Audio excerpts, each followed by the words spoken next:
चीन और जापान के बीच बढ़ता जा रहा है तनाव और अब जिनपिंग ने लिया है ये सख्त एक्शन। ताइवान को लेकर जापान और चीन के बीच तनाव बढ़ता जा रहा है। जापान के ताइवान को लेकर दिए बयान पर चाइना भड़क गया है। बीजिंग ने इसे संयुक्त राष्ट्र यूएन तक पहुंचाते हुए जापान पर भ्रामक बयान देने का आरोप लगाया। ताइवान को लेकर जापान और चाइना के बीच तनाव बढ़ता ही जा रहा है और अब दोनों देशों के बीच दरार इतनी बढ़ गई है कि चीन इस मामले को लेकर यूएन तक पहुंच गया है। जापानी प्रधानमंत्री साने तकाइची ने ताइवान को लेकर बयान दिया था। उन्होंने कहा था कि अगर चीन ताइवान पर सैन्य हमला करता है तो ये जापान के लिए अस्तित्व के लिए खतरा पैदा करने वाले हालात हो सकते हैं और ऐसी स्थिति जिसमें जापान सामूहिक आत्मरक्षा का अधिकार इस्तेमाल कर सकता है। ग्लोबल टाइम्स ने बताया कि जापान के पीएम के इस बयान के बाद चीन और जापान के बीच तनाव तेजी से बढ़ गया है। बीजिंग अब इस मामले को संयुक्त राष्ट्र यूएन तक ले गया। चीन ने जापान पर भ्रामक बयान देने का आरोप लगाया। चीन ने एक पत्र लिखा। चीन ने यूएन में स्थायी प्रतिनिधि फुंगकोंग ने शुक्रवार को महासचिव एंटोनियो गुटेरेस को एक औपचारिक पत्र लिखा, जिसमें ताकाइची के ताइवान से जुड़े भ्रामक शब्दों और कार्यों के खिलाफ बीजिंग की स्थिति साफ की गई।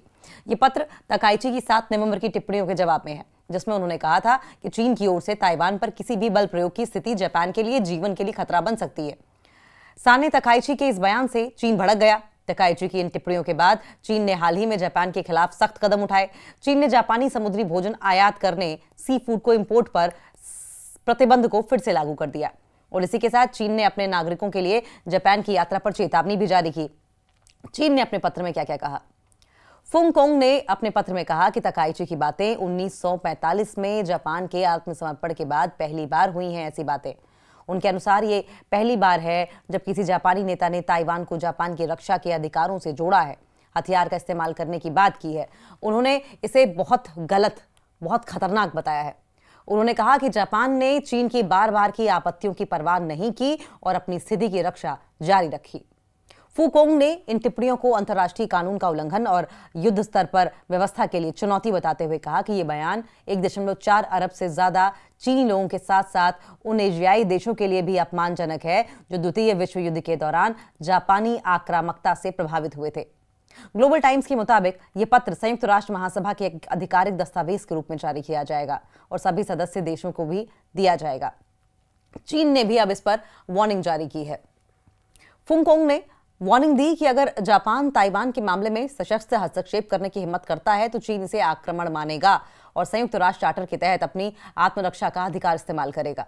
उन्होंने जापान को द्वितीय विश्व युद्ध में पराजित राष्ट्र होने की याद दिलाई और कहा कि टोक्यो को अपने ऐतिहासिक अपराध पर गहराई से विचार करना चाहिए। ये एक बार आप फिर से सुने कि किस तरीके से अब इस मामले में फुंगकोंग ने चेतावनी दी है। और फुंगकोंग ने चेतावनी देते हुए कहा कि अगर जापान ताइवान के मामलों में सशस्त्र हस्तक्षेप करने की हिम्मत करता है तो चाइना इसे आक्रमण मानेगा और संयुक्त राष्ट्र चार्टर के तहत अपनी आत्मरक्षा का अधिकार इस्तेमाल करेगा।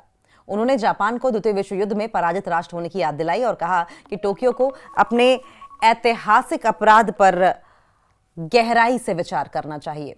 ताइवान मामले में अपनी प्रतिबद्धता का सम्मान करना चाहिए और अपनी टिप्पणियां वापस ले लेनी चाहिए।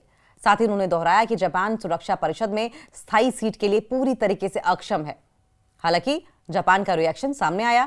टोक्यो ने बीजिंग की तकाइची से उनके बयान वापस लेने की मांग को खारिज कर दिया। जापान का तर्क है कि उसके बयान राष्ट्रीय सुरक्षा चिंताओं को सामने रखते हैं और ऐसे में जिस तरीके से चाइना की ओर से इन्वेजन तक की बात कह दी गई कि अगर किसी भी तरह का हस्तक्षेप ताइवान के मामले में किया गया और सशस्त्र यानी कि वेपनाइज्ड या मिलिट्राइज्ड एक्शन या इंटरवेंशन जापान की ओर से ताइवान के लिहाज से चीन के खिलाफ किया गया तो इसे चाइना आक्रमण मानेगा और यूएन चार्टर के तहत, संयुक्त राष्ट्र चार्टर के तहत इसे अपनी सुरक्षा, आत्मरक्षा का जो अधिकार दिया जाता है उस आत्मरक्षा के अधिकार को जापान के खिलाफ इस्तेमाल करेगा। साथ साथ चाइना की ओर से लगातार इस बात की भी याद दिलाई जाती रही जापान को कि वो किस तरीके से सेकेंड वर्ल्ड वॉर के समय हार गया था और ऐसे में इस हार को याद दिलाते हुए कहा गया है कि ऐसा ना हो कि दोबारा एक बार फिर से जापान जंग में कूदे और फिर वही हार हो। आपको एक बार फिर से बताएं कि चाइना के यूएन में स्थायी प्रतिनिधि फुकोंग ने शुक्रवार को महासचिव एंटोनियो गुटेरेस को एक फॉर्मल लेटर लिखा था जिसमें तकाइची के ताइवान से जुड़े भ्रामक शब्दों और कार्यों के खिलाफ बीजिंग की स्थिति को साफ किया गया। ये पत्र तकाइची की 7 नवंबर की टिप्पणियों के जवाब में है, जिसमें उन्होंने कहा था कि चाइना की ओर से ताइवान पर किसी भी बल प्रयोग की स्थिति जापान के जीवन के लिए खतरा बन सकती है। साले तकाइची के इस बयान से चीन भड़क गया। तकाइची की इन टिप्पणियों के बाद चाइना ने हाल ही में जापान के खिलाफ बहुत सख्त कदम उठाए। आपको हमने बताया ही किस तरीके से जापानी सी फूड का इंपोर्ट बैन कर दिया, साथ साथ और भी सैंक्शंस लगाने की लगातार चेतावनी जापान की ओर से दी जाती रही है। और इन चेतावनियों के बीच में अब चाइना जापान के बीच में जो रिश्ते हैं वो और ज्यादा बिगड़ते चले जा रहे हैं। सवाल यह है कि क्या ताइवान अब नाक का सवाल बन गया है, क्योंकि चाइना पिछले कई सालों से, कई दशकों से अगर देखा जाए तो ताइवान पर गहरी नजरें गड़ाए बैठा है। ताइवान भी अपने आप में, चाहे टेक्नोलॉजी के लिहाज से बात की जाए, जॉब्स के लिहाज से बात की जाए, काफी संपन्न इलाका है जिसे चाइना हथियाना चाहता है।